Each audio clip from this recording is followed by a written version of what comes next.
HRN listeners. As we celebrate our 15th year, we are deepening our commitment to giving voice to the next generation of food systems storytellers, and we need your help. Our internship and fellowship programs help activate new possibilities for underrepresented and underestimated young people through experiential journalism, audio engineering, and production training. Through these unique programs, HRN helps food equity stewards build essential workforce readiness skills that expand their potential and foster economic mobility. Please consider supporting these critical programs. And with a minimum donation, you can be entered to win a dinner for two at an amazing restaurant in one of 8 cities and tickets to a concert at a great venue in one of those cities. We have incredible partners across the country who have donated, as they also share our passion for helping to educate the next generation of food systems storytellers. Check out heritageradionetwork.org/15 to donate and enter to win today. That's heritageradionetwork.org/15 to donate and enter to win today.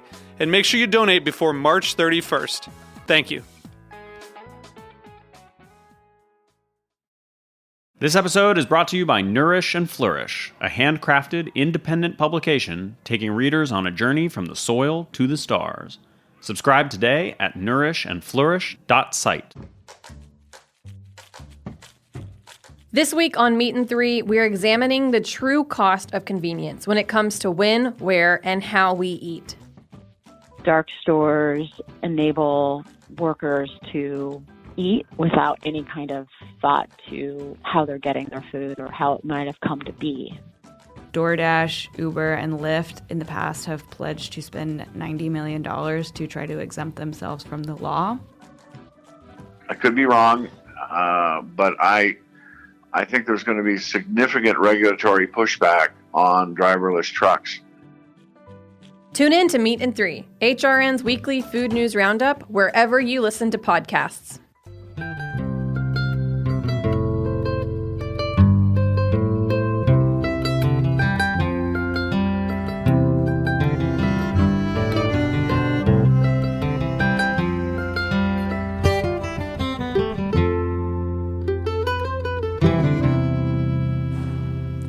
Hello, this is Lisa Held coming to you live from Full Service Radio at the Line Hotel in Adams Morgan, Washington, D.C., and you're listening to The Farm Report, a Heritage Radio Network show about the people, processes, and policies that shape how food is produced today.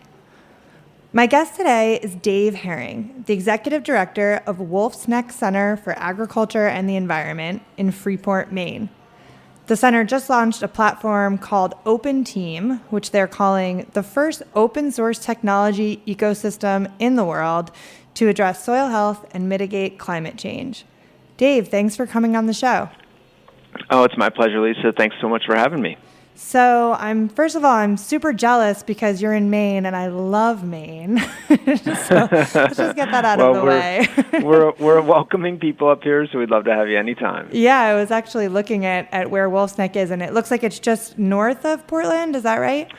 Yeah, exactly. Well, I would say north and kind of east. North and east because of the way the Maine coast runs. But yeah, we're just 25 or 30 minutes from Portland, so we're kind of part of the greater Portland area, but we're also kind of just on the southern edge of what we call the mid-coast region up here in Maine that kind of runs up through kind of the Camden, Rockland, Rockport area.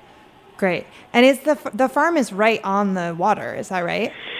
It is, yeah. I mean, it's kind of a crazy unique place and unique scene, and obviously we're going to talk about that, but it's spread along 4 miles of coastline right here in Freeport. There are about 800 conserved acres along the water here in Freeport that make up Wolfe's Neck Center as well as Wolfe's Neck State Park, or Wolfe Neck Wood State Park, and it was all owned by the same family that donated the properties back in the 70s and 80s and dedicated them for future generations to enjoy and learn from. Wow. Yeah, so tell me a little bit more about the background. Has it been a farm since the 70s and 80s, or like what's the history? Yeah, exactly. So Wolfe's Neck, historically known as Wolfe's Neck Farm, is made up of about 7 different farms that a family purchased over the course of 20 or 30 years in the mid-20th century. So they came up vacationing from Philadelphia, actually, and purchased a summer home here in the area, and as the story goes, they, on the way to and from their summer home, they started seeing all these farms go on the market. And they were really conservation-minded, really appreciative of the role that local farms play, and so they purchased all of them that were on the market in the area, and essentially over the course of those decades, kind of combined them into one operation that we know now as Wolfe's Neck Center, but for the better part of several decades was known as Wolfe's Neck Farm. And they donated all of Wolfe's Neck Farm to the University of Southern Maine in the mid-'80s. And it didn't quite work out, I think, as maybe both the family and the university had planned. So after about 10 years, it came back, and that's when we started Wolfe's Neck Farm Foundation, which is what we know now as Wolfe's Neck Center. And so, yeah, that's just a kind of a quick snippet of the history. Right. And so today, what does the farm look like? Like, what are you producing? And I understand you're not just producing, it's like a research and training center? That's exactly. So I a lot of times people say, well, what kind of farm are you and what do you produce? And I more often than not, the most accurate answer really is that we produce experiences, and that those experiences range from somebody coming for a couple-hour visit to walk on our trails, to visit with the animals, maybe take part in an entry-level program, an hour-long program to learn about organic dairy or about pasture management or about the organic fruit and vegetable production, or all the way up to somebody who comes here for a 2-year experience as part of our organic dairy, residential organic dairy farmer training program. So we launched that in 2015 in partnership with Stonyfield. So we actually have apprentices who will live and work on site for 2 years as part of that training program, and that's part of a national program called the Dairy Grazing Apprenticeship. And so there are farms all over the country that are part of that national training program that's really kind of designed to seed the landscape with the next generation of kind of pasture-based organic dairy farmers.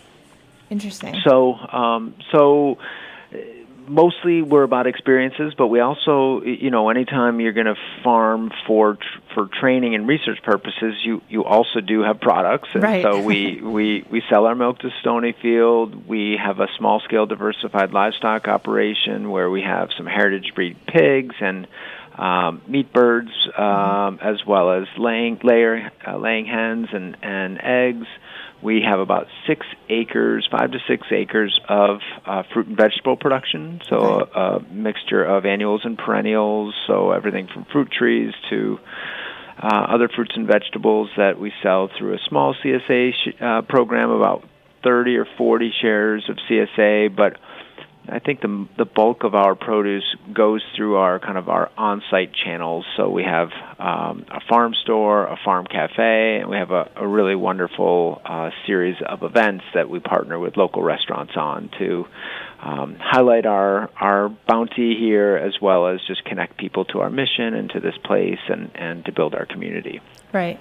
And what is that mission? Like, what's the overall goal of the center? Sure. So our mission statement is quite brief, and I love it for that. It's transforming our relationship with farming and food for a healthier planet. And so that plays out in a variety of different ways, but really we're all about reestablishing the connections that people have lost over this last century or so to where food comes from. And we feel that because people are no longer involved in farming in the way that they once were. I mean, some stats that I like to throw out there, that 100 years ago, 95% of us played a role in producing food for people. And now that number is like 2%. And so that, that you probably know similar stats or those stats. And what that means is there's so many things that means, and really none of them are good. It's just been this mass consolidation that has created this disconnect, and that disconnect has us thinking that food should be cheap and should be convenient and available, and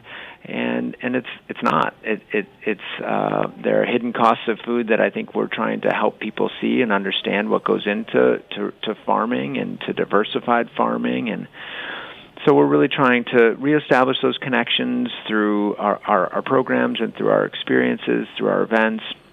We have a campground on site here that has 120 sites right along the water, and so that's a core part of kind of our entry portal, if you will, where we have this captive audience of 25 or 30,000 people who will come here each year, and so we're always trying to be creative about ways to connect them with this place, and whether it's through an experience or through food or you name it. It's a great way for us to achieve our mission. Yeah. Do you use the water at all? Do you farm like oysters or anything like that? Like being right on the coast, that's such a kind of interesting opportunity to have both land and ocean-based farming. It totally is, and I'm glad you asked that question, Lisa. So we're not involved in any enterprises that involve the water. So the working waterfront in Freeport and where we are here is heavily tidal.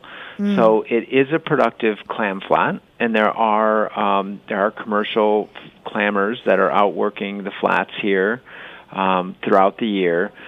Aquaculture is an area of growing interest, certainly along the coast and Maine, and certainly in Maine as well. And so we are interested in finding the right partners with whom to partner with on food production on offshore as well as onshore. And so we're in discussions and really just trying to figure out what the right approach is. It's not our core competency, but because, like you said, because we have this place on the water and this mission that could very well translate to food production offshore, we're interested and in discussions. Yeah. I think my mind is just like on that because last week my guest was talking about farming seaweed and oysters, and so I'm like, normally we're always talking about land-based farming, and that's just been on my mind. Yep. Yeah, and then the other thing I noticed on your website that you use the term regenerative agriculture a lot. That's kind of this growing. There's growing interest in regenerative agriculture, and people are talking about it in lots of different ways. Has that been a focus of Wolfe's Neck for a long time? Is that a new project? And can you talk a little bit about what that means, like how you approach regenerative agriculture? Definitely.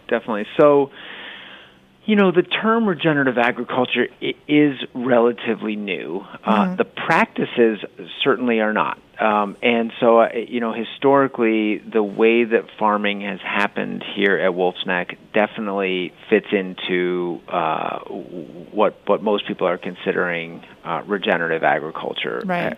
Has it always been called regenerative agriculture here? No, we called it, and actually in the founding documents, we called it alternative farming, and that was kind of a precursor to organic farming. Well, and the funny thing is you called it alternative, and probably if you went back like a couple decades before that, it would have been traditional farming, right? That's very true. Like that's very true. Before we've changed that's kind of anyway, sorry, I didn't mean to interrupt. We're coming full circle, I guess. Yeah. So yeah, I mean, so the regenerative for us has been an exploration into the connection really between agriculture and climate, because that's clearly become a big area of conversation and study, and there's a growing consciousness around the role that agriculture plays within climate and within the environment. And so about 6 years ago, we set kind of a new course for Wolfe's Neck that had us kind of repositioning as a training farm, recommitting to this place as an educational farm, and as a research farm. And so I think that and for us, the regenerative piece is though we're calling it regenerative now, it's always been here. And I think when we kind of discovered that this was a movement that we kind of were already a part of, it felt very normal for us to just then begin to use that terminology. And that's not the only term that we'll use. I mean, there are a lot of terms I'm sure that you see being used somewhat interchangeably. I mean, you certainly see agroecology, right? And, biodynamic farming. I mean, there's a number of different terms that are nearly interchangeable, but not entirely. And of course, there's a lot of interpretation in terms of how people define and use those terms. I think that the simplest way to think about it, and the way that we think about it, is that regenerative agriculture is about outcomes on the land and in the soil. And so, because a lot of times I'll hear people say, well, what's the difference between organic and regenerative? And, right. Organic is, it's a standard that's based on actions, essentially. And those actions are kind of what happens at the beginning of the process. Like regulating inputs. Yeah, exactly. The farmer put this on the land, or didn't do this, or fed their animals this, or didn't feed their animals this, and certainly, I think within the core spirit of organic agriculture, the desired outcomes are very, very much aligned with regenerative agriculture. But regenerative agriculture, I would say, is really less maybe about a label and really more about science, and really more about the outcomes on the land, and are we building soil health? And that is the wonderful thing about that, is that that's quantifiable, that we can determine or should be able to determine if we are regenerative. And so that's a big part of what we've been focused on, and I heard you reference Open Team in your opening remarks, and so that's really where that project came from, was our desire to find a way to help farms quantify their outcomes, and not just for the farmer, but also for the consumer, who might want to know if the company that they're buying food from sourced their products and their ingredients from regenerative farms, right, and from farms that are improving soil health, and farms that are increasing biodiversity, that are improving air and water quality, and kind of all of those things that kind of fall under the umbrella of ecosystem services. And those things also can be quantified, and so we're teaming with kind of a global collaborative, essentially, of universities and technology companies, with food companies, and with government agencies, all who are essentially already working in this space. But I think what we found through a convening that we hosted in Florida 2 or 3 years ago with the Foundation for Food and Agriculture Research was that there are a number of different activities happening out there, especially related to kind of the digital space, that I think weren't as collaborative as we think that they needed to be, and they agreed, and so we formed this collaborative called Open Team that essentially just launched this year with funding from that foundation from FAR. And so we're thrilled about that project. We feel like it's a great fit for our work here, and it gives us an opportunity to work with a bunch of great partners to really try and help advance the movement, if you will, around being able to measure and quantify and report what's happening on our farms, because that's to us, I think that's a real, and to many others, that's a real missing link in terms of how are we going to scale up a form of agriculture that can be part of the solution to climate change. Absolutely. I think we need to take a quick commercial break, and I think this is a good point to do that, because I want to ask you a lot more about Open Team. So we're going to take a quick break, and when we come back, we'll dig into Open Team.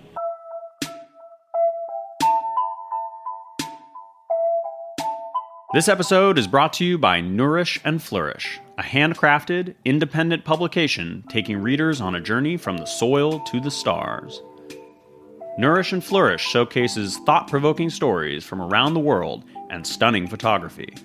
Each issue explores emerging trends in food, nutrition, recipes, soil health, technology, regenerative agriculture, travel, and more.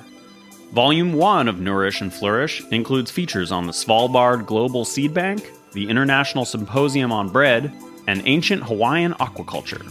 Are you interested in eating healthier and learning more about where your food comes from and living a more connected life? Subscribe today at nourishandflourish.site. For $29.99, you'll receive 3 issues. That's 38% off the retail price. Nourish and Flourish, connecting readers with the people and stories that make a difference in living a more balanced, healthier life. Subscribe today or find a retailer near you at nourishandflourish.site. Are you enjoying this podcast? Heritage Radio Network has plenty more. My name is Katie Kiefer, and I'm the host of What Doesn't Kill You here on HRN. Every week, I sit down with journalists, authors, scientists, or activists to identify and explain some of the key issues in our food system. I've done shows on food waste, labor issues, meat production, water, you name it, I cover it. You can find What Doesn't Kill You wherever you listen to podcasts and on heritageradionetwork.org. All right, we're back. This is Lisa Held. You're listening to The Farm Report. I'm here with Dave Herring from Wolfe's Neck Center, and we're talking now about Open Team, a new initiative that just launched in September. So, Dave, you were talking about how Open Team is about measuring and quantifying and reporting what's happening on our farms. I was looking at the materials on it, and it's described as an open source technology ecosystem. I have no idea what that means. so I sort of like, there's all this language about how it's this tech ecosystem. Can you just sort of give us the, what is it? What is Open Team? What does it actually do? You got it. And it is not an easy project to understand, nor is it an easy project necessarily to communicate about. In part because it has so many different layers or so many different kind of different values that will apply to different people. So yeah. I'll talk about it from a variety of different perspectives and do my best to specify from whose perspective I'm talking about. Okay. So let's start with and before I jump into that, open source is essentially the opposite of proprietary. So if you think about it this way, so by creating a platform using an open source that is accessible and free and known to others, it really helps provide a culture and a spirit of collaboration and of innovation. And so one of the sayings that we like is, let's not compete on the science. Okay. Let's all work together. And by having an open source platform really enhances the opportunity of developers, of hardware and software companies, and then it also gives access to researchers and companies that would potentially value that data, either to help build out data sets for their research or for companies to help use aggregated information from the system to be able to report out on their sourcing practices, et cetera. So that I guess it was important just to speak specifically to what's this whole open source thing about. Okay. So from a farmer perspective, so let's start with the farmer. Farmers there are a number of different tools, technological tools that are developing out there that farmers could potentially be using. But one of them is just a management system, a digital management software system where they are inputting their information. It's kind of for record keeping. It's for tracking what they did, where they put their animals, how much they fed. And that information historically has been stored either just in paper files, on notepads, or maybe in spreadsheets or on whiteboards. Mm-hmm. And so with this platform, we're really trying to kind of help advance a more efficient and a more kind of technological approach to managing farms. Okay. So farmers enter all of their information, all of their actions. And by doing that, and by creating this platform where we can connect in with all of these other different tools that are out there, the idea is that a farmer would enter in their information once, and they would get access to a variety of other systems and feedback. So one way to think about that is it's almost like a Google account for a farmer. Okay. So when you sign into your Google account, if you hop onto Google or hop onto Facebook or hop onto YouTube or hop onto any of these other things, you're essentially already logged in. You Right. don't have to keep logging in and logging out, and so that's kind of a piece of what this project will do, or one of dozens of benefits for what this project will do. Is we're essentially creating interoperability between all of these different things happening out there, all these different advancements that are happening out there, that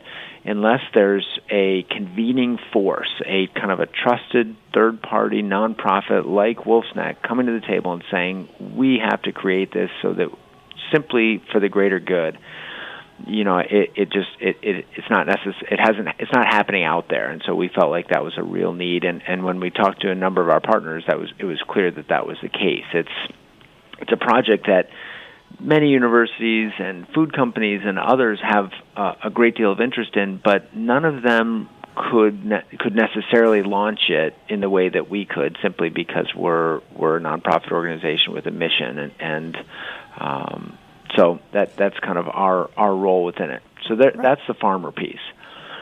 From a food company piece, there's and as we're seeing, there's increasing amount of desire for consumers to understand more about the sourcing practices from the companies that they're purchasing from. Right. And that's only going to grow. And so, and we're seeing that a bit with, so let's take Applegate, for example, real quick. They're launching, and I don't remember the name of it, New Food Collective, I think is what it is. They're launching a new line of products. I think it's maybe like a sub-brand of theirs that is purported to be all from regenerative farms. Okay. And I think that's amazing, and yet I also know that they are, as with any time that you put out kind of a big ambition like that, I think they're going to be working hard to figure out, okay, how does that all work, and how can we quantify that, and how can we report out on that, and how can we guarantee that the farms that we're sourcing from are regenerative farms.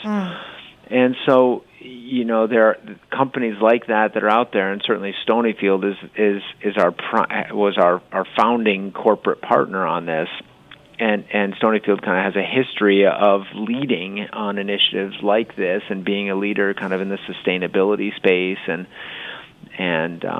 so they're from a food company perspective. General Mills is also a partner and has recently committed to sourcing, I don't remember how many acres of oats regeneratively, but also same kind of thing. I think they're really interested in figuring out how a project like Open Team and a platform like Open Team can help them accomplish their corporate goals around sustainability and transparency in their sourcing practices. So in that case, would the company be using the technology sort of like they'd be using it to check on their farms and keep track of the farms they're sourcing from and their practices, or would the consumer actually be using the technology? Good question. The farmer would be using their technology. So a big part of kind of the implementation and the launch of Open Team is that we are developing hub farms, of which Wolfe's Neck is essentially the first hub farm.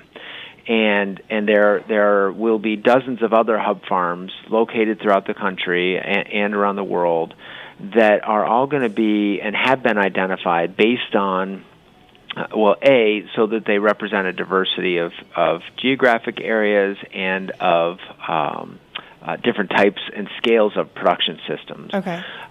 But also within certain supply chains. So Stonyfield will have a farm or two within their supply chain, and certainly Wolfe's Neck is one of them.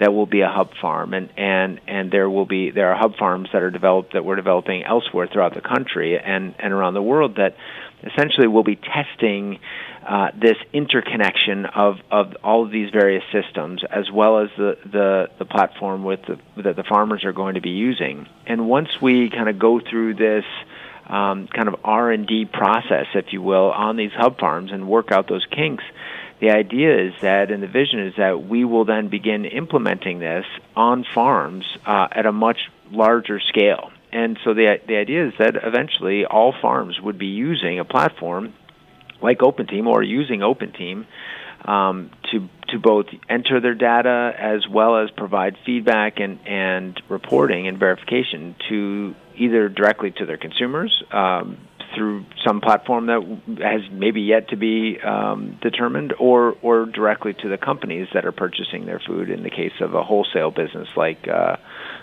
some degree like our organic dairy where we sell directly to Stonyfield. Right.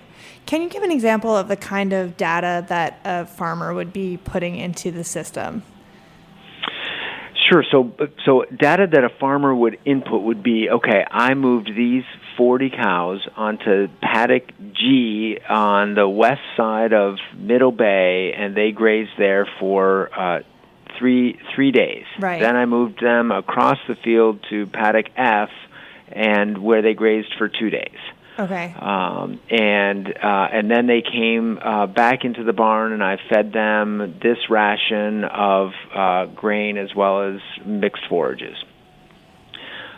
So it's their actions that they're putting in there, and the idea is that then, and I haven't completely finished describing the cycle of OpenTeam or the loop of OpenTeam, but the idea is that there will be a variety of sensing systems in place. So either or not either, but all of the above: satellite imagery, remote sensing, in-ground sensors, cameras. There are a variety of drones. There are a variety of different advancements that are going to be part of this kind of sensing and analytics process that will help provide a feedback loop and help provide data that will go into things like agroecosystem models that will help determine kind of what the farmer's next move should be, and help inform their practices in subsequent seasons and in future years. And they'll be able to look back at their records and see, okay, well, I did these things this year, and that combined with this weather data and this sensing systems that were in place. These are the outcomes that I created, and it will become increasingly sophisticated over time as more data is entered and as more time has passed, so that eventually they're going to be able to get kind of recommendations, site-specific recommendations, so that farmers can move towards a more adaptive management style. Where they're continually improving their practices and in turn continually improving the natural resources, soil health and air and water quality and biodiversity and et cetera. So that's where it's sort of being pitched as this system that will address soil health and mitigate climate change, and that's where that would come in, because you're essentially taking the data and then using the data to improve agricultural practices, which then in turn will have an impact on the environment.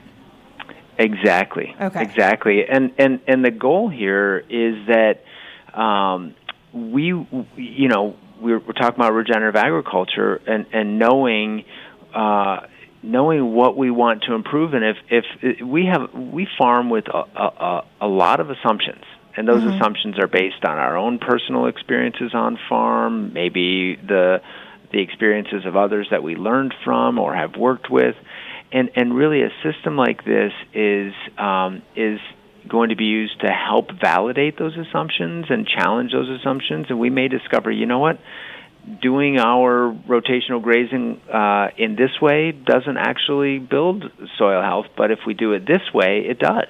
And so there's a lot, and that's really, and we haven't really spoken necessarily to the research angle of this, but there's a lot of research being done out there, and researchers that we're partnering with are honestly kind of clamoring at the possibility of building out their data sets and being able to have a lot more information to test their hypotheses and really to be able to determine, okay, wow, so we tested this on 3 farms, but now I have information from 3,000 farms about this, and that really helps strengthen their case and their story depending on what it is they're working on.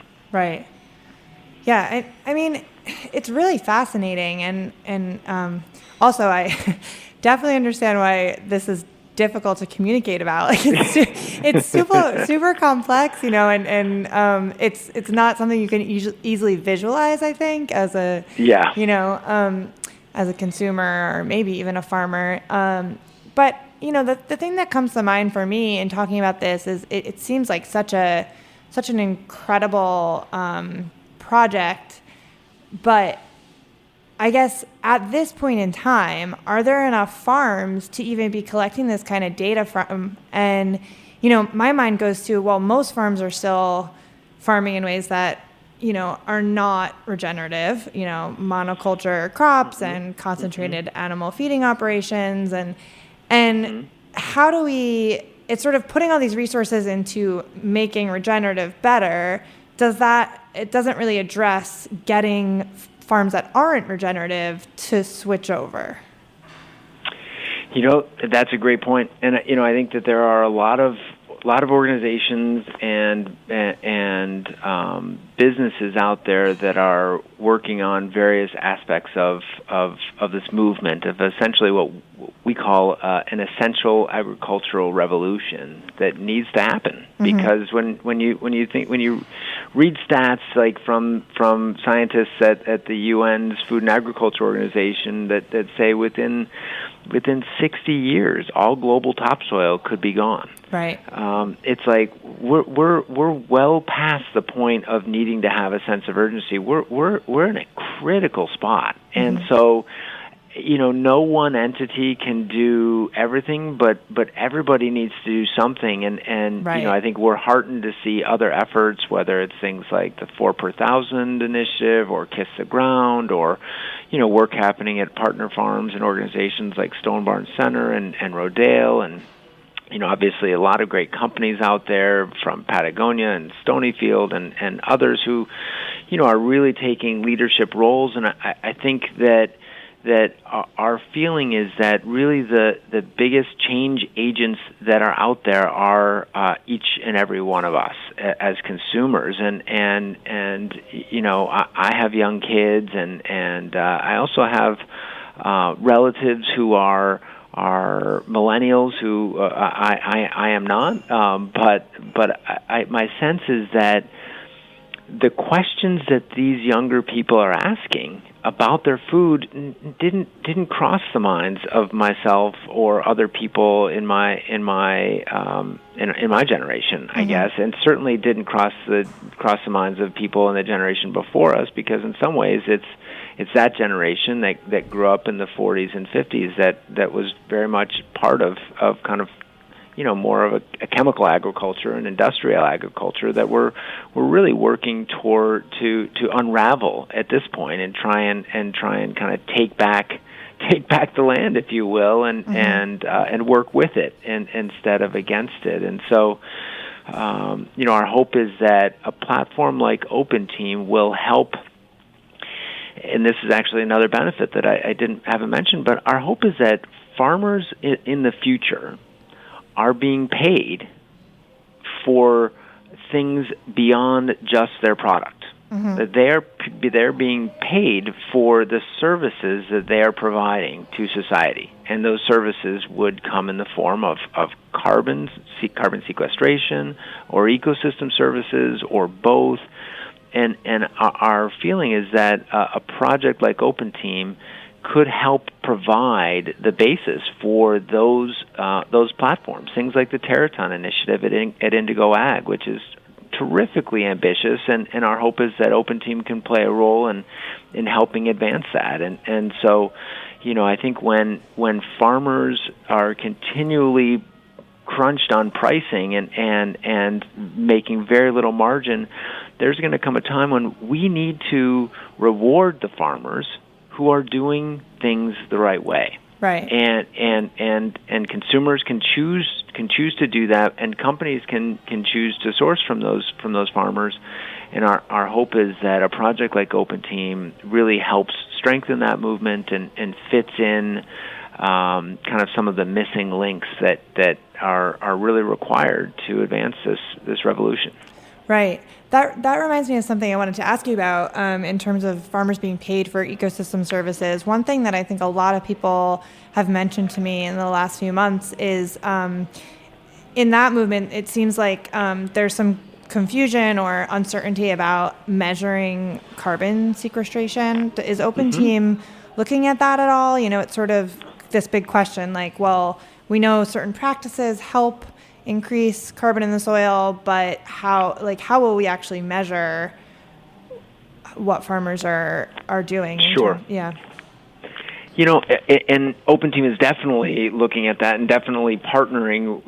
A number of the partners within Open Team are specifically working on initiatives like that. So there's an initiative that grew out of Yale called the Quick Carbon Project, where they have this really amazing little handheld device that you put a spoonful of soil in, and it gives you a quick analysis based on LED lighting and the refraction of the light within the soil and stuff that's like well beyond my understanding essentially, but it's a method for determining how much carbon is in that soil, and so they're one of the partners in Open Team, and so there are a number of initiatives that are out there that are advancing around this need to determine, are we sequestering carbon through these farming practices? And so the hope is that by creating this platform and creating this kind of this feedback loop with a variety of these different analytics kind of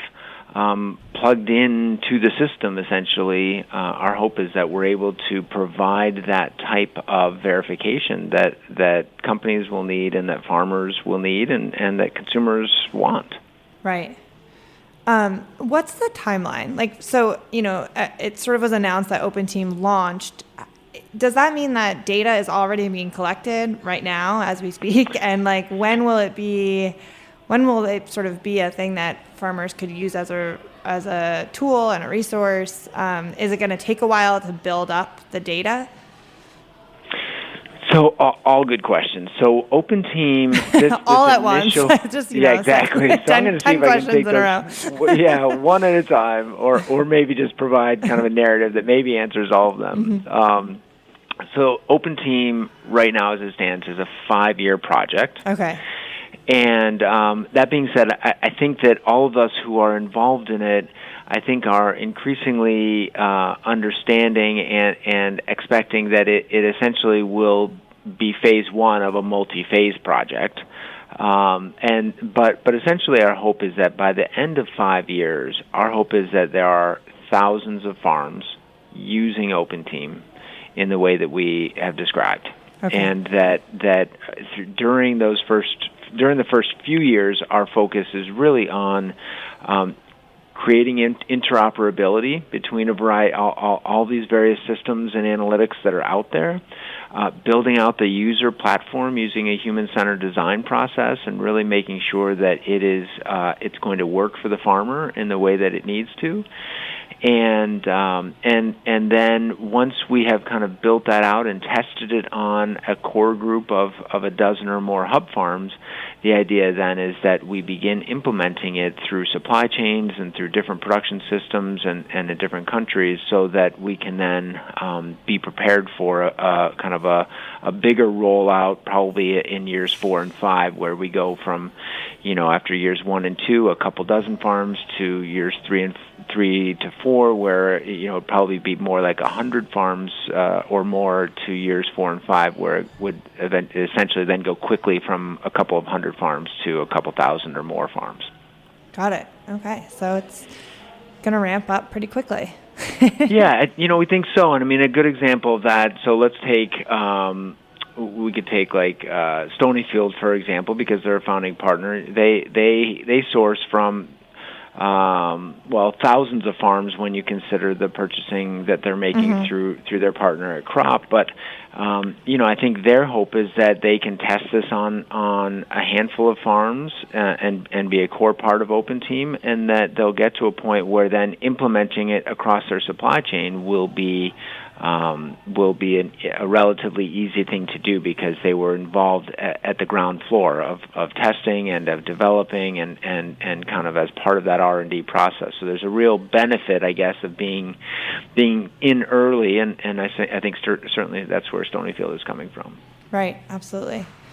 Well, Dave, thank you so much for being here and for talking us through Open Team. I feel like we're going to need to check in on it in a couple of years to see, where it's at and kind of get an update. I'm excited to see where it goes. Well, we are too. I really enjoyed and appreciate the opportunity, Lisa, and happy to provide that update in due time. And it might even be nice along the way to check in with a partner or two within Open Team so that they can kind of share their testimonial and their story of how it's helping advance their goals and what they're working on. And of course, Lisa, if you want to come up to Maine and see it all in action and get a tour of Wolf's Neck, we're happy to do that for you. Definitely. Let's make that happen. All right. Okay. Thank you. Thank you all so You're much welcome. for listening to the Farm Report on Heritage Radio Network.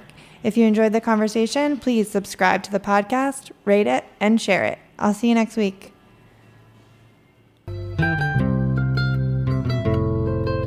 This program is powered by Simplecast. Thanks for listening to Heritage Radio Network, food radio supported by you. For our freshest content, subscribe to our newsletter. Enter your email at the bottom of our website, heritageradionetwork.org. Connect with us on Instagram and Twitter at heritage_radio. You can also find us at facebook.com/Heritage Radio Network. Heritage Radio Network is a nonprofit organization driving conversations to make the world a better, fairer, more delicious place. And we couldn't do it without support from listeners like you. Want to be a part of the food world's most innovative community? Subscribe to the shows you like, tell your friends, and please join the HRN family by becoming a member. Just click on the beating heart at the top right of our homepage. Thanks for listening.